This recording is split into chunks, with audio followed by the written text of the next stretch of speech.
بسم اللہ الرحمن الرحیم۔ السلام علیکم۔ بلا شبہ قرآن و حدیث محض قصے اور کہانیوں کے لیے نہیں ہے، بلکہ اس میں حرف بحرف پوری انسانیت کے لیے اصلاح اور رہنمائی موجود ہے۔ ہم بڑی تحقیق کے ساتھ قرآن و حدیث کے مفہوم کو ہماری ویڈیوز کے ذریعے آپ تک پہنچانے کی کوشش کرتے ہیں۔ اہل سرسار کی ایک قوم جسے قوم سبا بھی کہا جاتا ہے، اللہ تعالیٰ کے بے شمار نعمتوں کے اندر زندگی گزار رہی تھی۔ یہ قوم ایک عظیم تہذیب و تمدن کے مالک تھی۔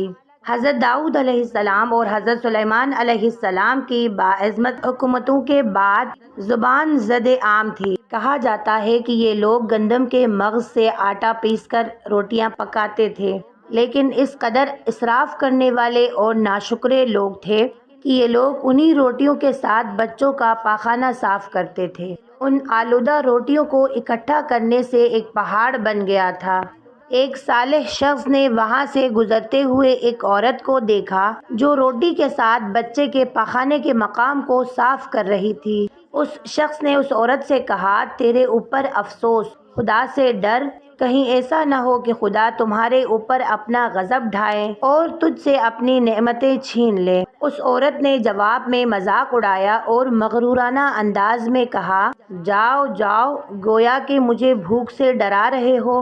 جب تک سرسار جاری ہے مجھے بھوک سے کسی قسم کا کوئی خوف نہیں ہے۔ کوئی زیادہ وقت نہیں گزرا تھا کہ اللہ تعالیٰ نے ہوس بازوں اور اسراف کار لوگوں پر اپنا غضب ڈھایا۔ پانی جو کہ زندگی کی بنیاد ہے ان لوگوں سے چھین لیا تھا۔ قحط نازل ہوا، بات یہاں تک پہنچ گئی کہ ان کی ذخیرہ کی ہوئی تمام اشیاء ختم ہو گئی۔ آخر کار وہ مجبور ہو گئے اور انہی آلودہ روٹیوں پر ٹوٹ پڑے جو ان لوگوں نے اکٹھی کر کے پہاڑ کے مانند ڈھیر لگایا ہوا تھا، بلکہ وہاں سے روٹی لینے کے لیے صف لگ گئی تاکہ ہر کوئی وہاں سے اپنے حصے کی روٹی لے سکے۔ کفران نعمت، قحط اور ان کی بدحالی کے بارے میں متعدد روایات موجود ہے۔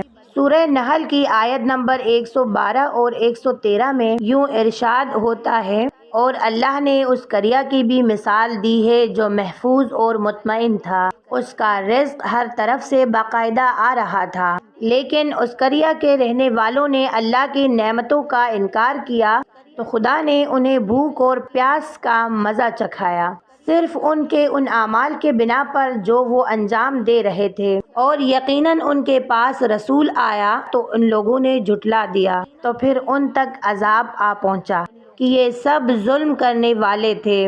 اسی قوم سبا کے بارے میں ایک اور واقعہ بیان ہوتا ہے کہ ان لوگوں نے اپنے زراعت کو بہتر کاشت کرنے کے لیے پانی ذخیرہ کرنے کے خاطر دو پہاڑوں کے درمیان ایک بہت بڑا بند معرب تعمیر کیا ہوا تھا۔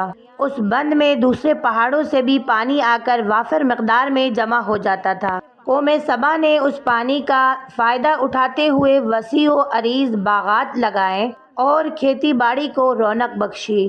ان باغات کے درختوں کی شاخیں اس طرح پھلوں سے لدی ہوئی ہوتی تھی، کہتے ہیں کہ کوئی شخص اگر سر پر ٹوکری رکھ کے ان درختوں کے نیچے سے گزرتا تو پھل خود بخود ٹوکری میں گرنا شروع ہو جاتے اور قلیل مدت میں ٹوکری پھلوں سے بھر جاتی تھی۔ اس قوم کے بہت زیادہ دیہات اور محلے تھے جو بہت آباد اور آپس میں جڑے ہوئے تھے، لیکن نعمتوں کی کثرت نے انہیں شکر کرنے کی بجائے سرمست اور غافل کر دیا تھا، یہاں تک کہ ان کے درمیان بہت بڑا طبقاتی نظام وجود میں آ چکا تھا۔ ان لوگوں میں سے صاحب اقتدار لوگوں نے غریبوں اور کمزوروں کا خون چوسنا شروع کر دیا تھا، یہاں تک کہ ان لوگوں نے خدا سے ایک احمقانہ التماس کی جس کا ذکر سورہ سبا کی آیت نمبر 19 میں ملتا ہے۔ انہوں نے کہا، خدایا ہمارے سفروں کے درمیان فاصلہ زیادہ کر دے۔ انہوں نے اللہ تعالیٰ سے یہ التماس اس لیے کیا تاکہ غریب اور بے نوا لوگ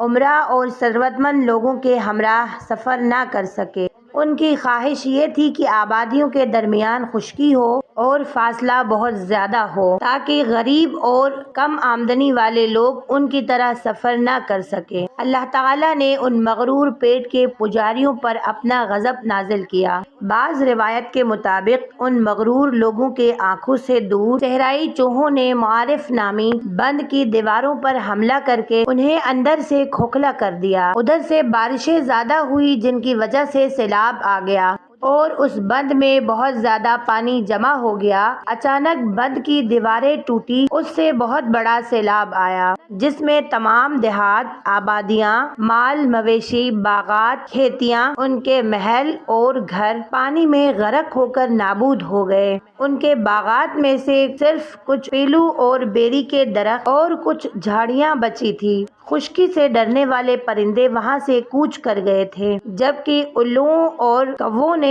قوم سبا کے کھنڈرات میں اپنے گھونسلے بنا دیے تھے۔ اس بات کا ذکر سورہ سبا کی آیت نمبر 15 اور 16 میں ملتا ہے، اور آخر میں سورہ سبا کی آیت نمبر 17 میں اس واقعے کا یوں نتیجہ نکالا ہے: یہ ہم نے ان کی ناشکری کی سزا دی ہے اور ہم ناشکروں کے علاوہ کسی کو سزا نہیں دیتے ہیں۔ محترم سامعین، یہ تھی ہماری آج کی ویڈیو۔ آخر میں دعا کرتی ہوں کہ اللہ تعالی ہم سب کو اپنے شکر گزار بندوں میں شامل فرمائے، آمین۔